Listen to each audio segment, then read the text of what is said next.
आज के इस वीडियो में आपका स्वागत है और आज मैं आपको ये बताऊंगा कि अमेज़ॉन का सेलर का अकाउंट सस्पेंड क्यों होता है, इसकी क्या वजहें हैं और इन वजहों से बचा कैसे जा सकता है। ये वीडियो आपके लिए बहुत ज़रूरी है। अगर आप अमेज़ॉन पे सेलर हैं या सेलर बनने की सोच रहे हैं या नए सेलर हैं, कुछ भी हैं, आपके लिए वीडियो बहुत ज़रूरी है। इसलिए ज़रूरी है क्योंकि अमेज़ॉन जो है कभी भी भेदभाव नहीं करता।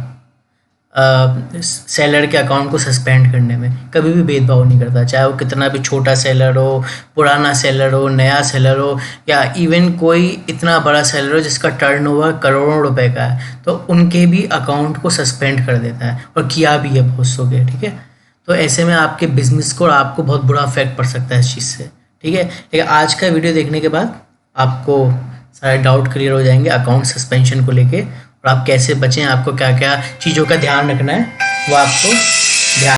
ये वीडियो देखने के बाद आपके सारे डाउट क्लियर हो जाएंगे कि किन वजहों से अमेज़ॉन का सेलर अकाउंट सस्पेंड हो सकता है और आपको क्या किन किन चीज़ों का ध्यान रखना है जिससे आपका सेलर का अकाउंट सस्पेंड नहीं हो। आज का वीडियो आपके लिए बहुत ज़रूरी है। मैंने प्रैक्टिकल आपको तौर पे करके दिखा रहा हूँ। देखिए, अमेज़ॉन का जब भी सस्पेंड होता है तो ड्यू टू सम रीजंस होता है। अब क्या क्या रीज़न होते हैं? सबसे पहला रीज़न कि आप किसी दूसरे सेलर की इमेजेस का इस्तेमाल करें। मतलब आप ये लिस्टिंग जब करते हैं और यहाँ पे आपको देख सकते हैं इमेजेस हैं। अब ये इमेजेस जो होंगी आपकी इमेजेस होनी चाहिए। ठीक है, भले ही कोई ब्रांडेड चीज़ क्यों ना हो। अगर आप कोई कॉमन चीज़ भी बेच रहे हैं ब्रांड की, जैसे कि कुछ भी ब्रांडेड हुआ, मान लीजिए कुछ खाने पीने का आइटम हुआ, FMCG आइटम हुआ, कॉस्मेटिक हुआ, तो उसमें भी आप अपना ही जो है इमेज है वही यूज़ करें, अपना खींचा हुआ ही।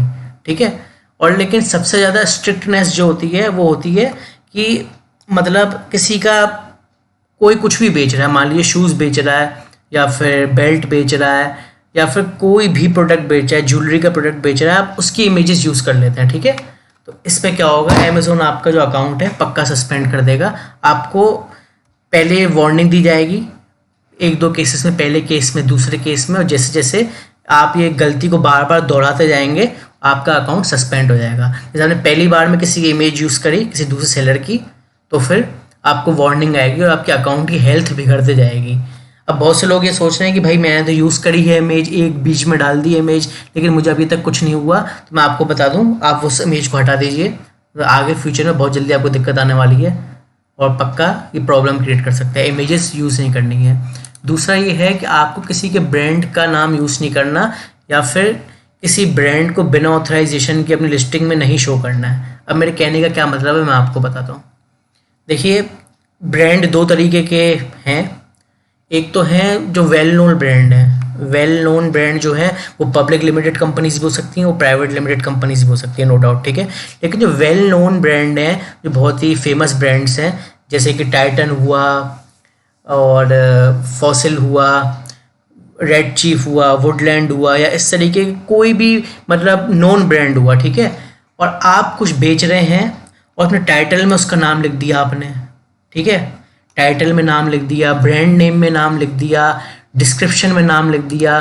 ठीक है, इवन कीवर्ड्स में भी नाम लिख दिया। ठीक है, तो आपका जो कॉपीराइट इंटेलेक्चुअल का जो है उसका वो आएगा ईमेल कि आपने वॉयलेशन किया है इसका। ठीक है, और इस वजह से आपका अकाउंट भी सस्पेंड हो सकता है। अब क्या एक बात है कि हम ब्रांड नेम वगैरह ये सब टाइटल में यूज़ नहीं कर सकते हैं। देखिए, कर सकते हैं, लेकिन इसका एक लीगल तरीका है। अब लीगल तरीका क्या है, इसके लिए आपको ब्रांड ऑथराइजेशन लेटर लेना होता है। ब्रांड ऑथराइजेशन लेटर कैसे लेते हैं वो मैंने इस पर एक वीडियो बनाया है जिसका लिंक मैं आपको डिस्क्रिप्शन पे दे दूंगा। जब आप ब्रांड ऑथराइजेशन लेटर लेंगे और उसको अमेज़ॉन के डेटा में फिल करेंगे, मतलब आसान शब्दों में बता रहा हूँ आपको, मतलब अमेज़ॉन में उसको ब्रांड ऑथराइजेशन लेटर को सबमिट करेंगे और वहाँ से जब आपको अप्रूवल मिलेगा उस ब्रांड के लिए, आप सिर्फ और सिर्फ तभी ब्रांड का नाम अपनी लिस्टिंग में कहीं भी इस्तेमाल कर सकते हैं। अगर ऐसे किया तो पक्का दिक्कत आएगी। आपको ईमेल थोड़ी देर में आ जाएगा और ऐसे चलता रहा तो आपके अकाउंट की हेल्थ बिगड़ेगी, अकाउंट सस्पेंड हो जाएगा। अब ये तो मैंने आपको बताया जब वेल नोन कंपनियाँ होती हैं। ठीक है, अब दूसरे केस में क्या होता है, कोई ऐसे ब्रांड होते हैं जो वेल नोन तो नहीं होते हैं लेकिन किसी के मतलब ट्रेडमार्क वाले ब्रांड होते हैं। फॉर एग्जाम्पल, कोई कंपनी जिसका नाम है ABC। ठीक है, कुछ भी नाम हो सकता है, मैं एग्जाम्पल के तौर पर ले रहा हूँ, और वो ABC कंपनी का मैंने ट्रेडमार्क लिया हुआ है। मैंने ट्रेडमार्क इसका लाइसेंस एक तरीके से लिया हुआ है। ठीक है, और आप मेरी परमिशन के बिना उस कंपनी का उस ऑथराइजेशन लिए बिना आप ब्रांड का नाम इसमें डाल देते हैं, कहीं भी डाल देते हैं। बहुत से लोग क्या सोचते हैं कि चलो मैं डिस्क्रिप्शन में नहीं डाल रहा, टाइटल में नहीं डाल रहा, ब्रांड नेम में नहीं डाल रहा, कोई बात नहीं, खैर ब्रांड नेम में तो आप बिना ऑथराइजेशन लेटर के डाल नहीं सकते। फिर भी कोई लोग सोचते हैं चलो मैं टाइटल में डाल देता हूँ, ठीक है, मैं बुलेट पॉइंट्स में डाल देता हूँ, या ज़्यादा कुछ नहीं तो कीवर्ड्स में डाल देता हूँ, किसको पता चलेगा ही नहीं, ठीक है। ऐसा नहीं है, बिल्कुल पता चलेगा। अब इसमें एक प्रॉब्लम है। अब जैसे मैंने ABC कंपनी का जो है ट्रेडमार्क मैंने सर्टिफिकेट लिया है, अब अमेजोन तो आपको भेजेगा ही कि आपने वॉयलेशन किया है अमेजोन के टर्म्स एंड कंडीशंस का। उसके अलावा एक बहुत बड़ी प्रॉब्लम में पड़ जाएंगे आप, बहुत बड़ी लीगल प्रॉब्लम है। क्या लीगल प्रॉब्लम में? अब मैंने ट्रेडमार्क लिया हुआ है, आप बिना परमिशन के मेरा सेल कर रहे हैं, एक तरीके से मेरा कॉपीराइटेड कंटेंट नहीं, प्रोडक्ट था वो, ब्रांड मेरा कॉपीराइटेड था, ठीक है, उस ब्रांड नेम से बेच रहे हैं, तो मैं आप पे लीगल एक्शन ले सकता हूँ, और जिससे बचना बहुत ज़्यादा मुश्किल है। इन चीज़ों के लिए अलग से कानून है इंडिया में, इससे बहुत मुश्किल है। इसमें आपको बहुत हैवी फाइन भी लग सकता है, और काफ़ी बहुत लंबा प्रोसेस में फंस जाएंगे आप। तो ये आपको ध्यान रखना है कि फेमस कंपनी के भी ब्रांड नेम ऐसे यूज़ नहीं करना है, और जो इतनी फेमस नहीं है ये मत सोचिएगा क्या बिगाड़ देगा मेरा, नहीं, बहुत दिक्कत आ सकती है, तो आपको ये काम नहीं करना है। अकाउंट तो सस्पेंड होगा ही, इसके अलावा और लीगल प्रॉब्लम्स में भी फंस जाएंगे। अगर आपको बेचना है तो ब्रांड ऑथराइजेशन लेटर लें और इसको यहाँ सबमिट करें अमेजोन में, अप्रूवल मिले फिर बेचें, ठीक है। तो अभी मैंने क्या बताया, इमेजेस का बताया, दूसरा ये है किसी का ब्रांड नेम वगैरह नहीं डालना है इस ऐसे ही बिना अप्रूवल लिए, ठीक है। अब तीसरी जो चीज़ है, सबसे बड़ी लोग गलती करते हैं, रिव्यूज़। अब रिव्यूज़ में लोग कुछ अनएथिकल प्रैक्टिसेस यूज़ करते हैं, अनएथिकल मतलब जो ठीक नहीं है। कैसी? जैसे कि कुछ ऐसी वेबसाइट्स होती हैं, सर्विसेज होती है, प्रोवाइड करते हैं, जो कहते हैं हम आपके प्रोडक्ट पे रिव्यूज़ देंगे, इतना रुपया दो, हम आपको रिव्यूज़ डलवाएंगे आपके प्रोडक्ट पे। और वो कोई लोग तो झूठा क्लेम भी करते हैं, कोई दिक्कत नहीं है, किसी को कुछ पता नहीं चलेगा, जबकि ऐसा बिल्कुल नहीं है, वो सिर्फ अपना धंधा बनाने के लिए बैठे हैं। आप बहुत बड़ी मुश्किल में पड़ जाएंगे अगर आपने फेक रिव्यूज़ करवाए, तो पक्का आप मुश्किल में फंस जाएंगे। आपको वार्निंग हो सकता है, वार्निंग भी नहीं मिले, सीधा आपका अकाउंट डीएक्टिवेट हो जाए, ठीक है। और अकाउंट डीएक्टिवेट हो गया तो वापस से आप उस एड्रेस से, उस जीएसटी से अकाउंट नहीं बना सकते, ठीक है। एक तो ये है। और दूसरा, रिव्यूज़ में क्या होता है, कोई लोग सोचते हैं चलो मैं पेड रिव्यूज़ नहीं कराऊंगा, मैं दूसरा तरीका ढूंढता हूँ। दूसरा तरीका क्या? जैसे कि आपने प्रोडक्ट लिया, उसको पैक किया, पैक करते वक्त उसमें एक कागज़ वगैरह डाल देंगे लिख के, या फिर उसके अंदर चिपका देंगे कि आप प्रोडक्ट पे रिव्यू करके स्क्रीनशॉट भेजें, मैं आपको पेटीएम पे आपके 20 रुपये दूंगा, 30 रुपये दूंगा, 50 रुपये दूंगा, मतलब एक तरीके से कस्टमर्स को पैसे देंगे रिव्यू के लिए, ठीक है। कस्टमर मान भी जाता है कि इतने से मेरा क्या जाएगा, ठीक है। आपको अपना पेटीएम नंबर वगैरह दे देता है, आपके व्हाट्सएप पे कांटेक्ट करके जो नंबर आपने प्रोवाइड किया है कागज़ में लिख के, और आपको रिव्यू दे देता है। अब इसमें क्या प्रॉब्लम है?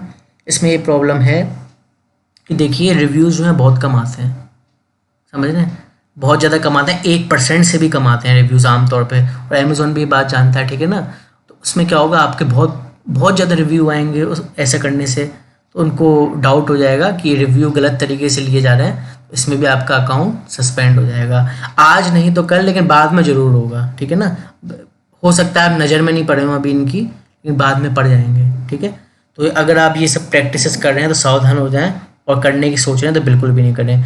फेक रिव्यूज़ किसी भी तरीके के नहीं लेने हैं, पैसे देकर भी नहीं, वैसे भी नहीं, ठीक है। तो इस बात का खास ध्यान रखना है। अच्छा, एक उससे भी एक ख़राब चीज़ ये है कि आमतौर पे क्या होता है, आप प्रोडक्ट को लिस्ट कर रहे हैं, कई सारे प्रोडक्ट लिस्ट करेंगे, अब उसमें से कुछ प्रोडक्ट ऐसे होते हैं जो उतने अच्छे नहीं होते, या फिर बोलिए बहुत ख़राब क्वालिटीज़ के होते हैं, डुप्लीकेट होते हैं, या जो भी है, खैर डुप्लीकेट तो आपको करना ही नहीं है। तो अब ख़राब क्वालिटी का प्रोडक्ट है, या आपसे कुछ गलती हो जाती है प्रोडक्ट चुनने में, तो आपके इस प्रोडक्ट को बहुत नेगेटिव रिव्यूज़ आने लगते हैं, ठीक है ना। उस प्रोडक्ट पे बहुत नेगेटिव रिव्यूज़ आने लगते हैं, और आपका जो नेगेटिव रिव्यूज़ के साथ से रिटर्न्स भी बहुत ज़्यादा आते हैं। मैं कस्टमर रिटर्न की बात कर रहा हूँ, मैं कुरियर रिटर्न की बात नहीं कर रहा, कस्टमर रिटर्न की बात कर रहा हूँ, ठीक है। तो आपके अगर बहुत ज़्यादा रिटर्न आते हैं और बहुत ज़्यादा नेगेटिव रिव्यू रेटिंग्स आती हैं, तो भी अमेज़ॉन सोचेगा सेलर जो है रिलायबल नहीं है, इसमें अमेज़ॉन का भी नाम ख़राब हो रहा है, वो भी उस केस में भी आपको आपका जो सेलर का अकाउंट है सस्पेंड कर देगा, ठीक है। तो अब हमने ये मेन पॉइंट्स देखे हैं कि ब्रांड के नाम इस्तेमाल नहीं करने, दूसरे के इमेजेस वगैरह ये सब इस्तेमाल नहीं करना है, रिव्यूज़ का ध्यान रखना है, कोई किसी से रिव्यू लेना नहीं है इस तरीके से, गलत तरीके से, या ख़रीदना नहीं है।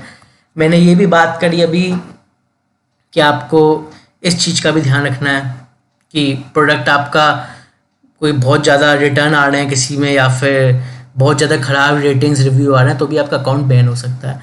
ये थे कॉमन, ठीक है ना, ये कॉमन चीज़ें थी जो आमतौर पे सेलर्स से हो जाती हैं, ठीक है। वैसे तो बहुत सारी चीज़ें हैं, समझ रहे हैं आप, वैसे तो बहुत हैं, जैसे कि जो दिखाया वो नहीं दिया, मतलब लिस्टिंग बिल्कुल अलग है, प्रोडक्ट बिल्कुल अलग है, पक्का प्रॉब्लम में आएंगे ऐसे करके आप, या फिर डुप्लीकेट चीज़ें बेचने की कोशिश कर रहे हैं, ये सब चीज़ें, ठीक है। या फिर लिस्टिंग में कुछ गलत बात लिख रहे हैं, कुछ समझ रहे हैं ना, कुछ ठीक बात नहीं है, जो मतलब अश्लील बात हो, समझ रहे हैं ना आप, लिस्टिंग में कुछ ऐसा गलत फलत लिख दिया, वैसे तो कोई लिखता नहीं है, फिर भी एक बात बता रहा हूँ मैं, ऑल पॉसिबल चीज़ें बताने की कोशिश कर रहा हूँ, ठीक है ना। तो वो सब है। अब ये है इन चीज़ों से बचना कैसे, आपको अपने सेलर का अकाउंट सस्पेंड होने से बचाना कैसे। आपको बचाना ऐसे है, सबसे पहले तो आपको खुद की इमेजेस यूज़ करनी है, किसी के भी ब्रांड का नाम यूज़ नहीं करना है। अगर आपके पास ब्रांड अप्रूवल मिला है उसका अमेज़ोन से, अब तो ही यूज़ करेंगे, नहीं तो नहीं करेंगे, ठीक है ना। किसी भी ब्रांड का नाम नहीं, ठीक है। कोशिश करके आपकी इमेजेस में भी कोई ब्रांड का नाम नहीं लिखा हो। वैसे तो अमेज़ोन आमतौर पे ऐसी लिस्टिंग को एक्सेप्ट ही नहीं करता है, रिजेक्ट कर देता है लिस्टिंग को, लेकिन फिर भी आपको अच्छे से ध्यान रखना है। दूसरा ये बेवकूफ़ी बिल्कुल नहीं करें, कोई ब्रांड चल रहा है उस पर कीवर्ड का नाम डाल दूँ, ये भी बिल्कुल अवॉइड करें। एक बहुत ही इंपॉर्टेंट चीज़ है, वो ये है कि कोई अगर आपका प्रोडक्ट है जो बहुत बुरा परफॉर्म कर रहा है, ठीक है, लोग उसको रिटर्न कर रहे हैं काफ़ी, या ख़राब रेटिंग्स रिव्यू आ रहे हैं, तो जितना जल्दी हो सके उस प्रोडक्ट को अपने सेलर अकाउंट से हटा दें, उसको डीलिस्ट कर दें, उसको डिलीट कर दें प्रोडक्ट को, नहीं तो वो प्रोडक्ट आपके अमेज़ॉन अकाउंट को सस्पेंड कराने की वजह बन सकता है, ठीक है ना। इसके अलावा एथिकल बिजनेस प्रैक्टिसेस इस्तेमाल करें। एथिकल बिजनेस प्रैक्टिसेस से मेरा ये मतलब है कि किसी भी तरीके के फेक रिव्यूज़ नहीं, फेक रेटिंग्स नहीं, ठीक है ना। पैसे के बदले कस्टमर को लालच देना कि ये पैसे ले लो और रिव्यू कर दो, तो अनएथिकल प्रैक्टिसेस भी नहीं करनी है, ठीक है। उससे बड़ी बात first copy items, duplicate items, ये तो आपने मन से बिल्कुल विचार निकाल दीजिए, बहुत बुरा फंसेंगे, बिल्कुल भी नहीं करना है, ये लीगल प्रॉब्लम में भी पड़ सकते हैं, ठीक है। देखिए कुछ बहुत ज़्यादा मुश्किल नहीं है अपने अकाउंट को सस्पेंड होने से बचाना। कुल मिला के ये है, अगर मैं आपको आसान शब्दों में बोलूँ तो ईमानदारी से काम करना है, मतलब चालाकियाँ नहीं चल रही हैं। कुछ लोग बहुत होते हैं, मैंने देखे हैं, जो कहते हैं मैं ईमानदार हूँ, ठीक है ना, वो हैं भी ईमानदार, सही बात है, लेकिन वो कुछ उनको लगता है कि मैं होशियार बिजनेसमैन हूँ, मैं ऐसे करूँगा तो मेरा काम धंधा चल जाएगा, मैं ऐसे करूँगा तो मेरी लिस्टिंग ऊपर ऊपर दिखेगी, ठीक है ना। वो भले ईमानदार हैं, लेकिन उनसे एक बहुत बड़ी बेवकूफ़ी हो जाती है, एक तरीके से उनसे अनजाने में बेईमानी हो जा रही है, ठीक है ना। तो आप इन चीज़ों का ध्यान रखना है आपको कि प्रोडक्ट अगर वो सही नहीं चल रहा है उसको हटाएं वहाँ से, इमेजेस यूज़ नहीं करनी है, ब्रांड नेम यूज़ नहीं करना है, और सबसे बड़ी बात अपनी पैकिंग को ठीक रखें बिल्कुल, ठीक है ना।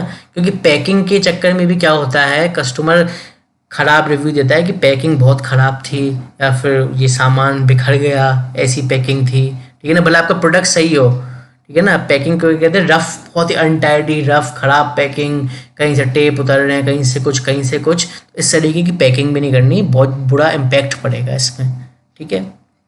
किसी भी तरीके का वॉयलेशन ना करें कीवर्ड लिखते वक्त। वॉयलेशन से मेरा मतलब है कि जैसे मेरा ब्रांड है ABC, मान लीजिए ABC वॉलेट फॉर एग्जांपल है, नहीं एक बात बता रहा हूँ, ठीक है, और आपने सोचा कि भाई इसका तो बढ़िया चल रहा है बहुत, मैं कीवर्ड्स में डाल दूँ, नहीं होगा ये, ठीक है ना।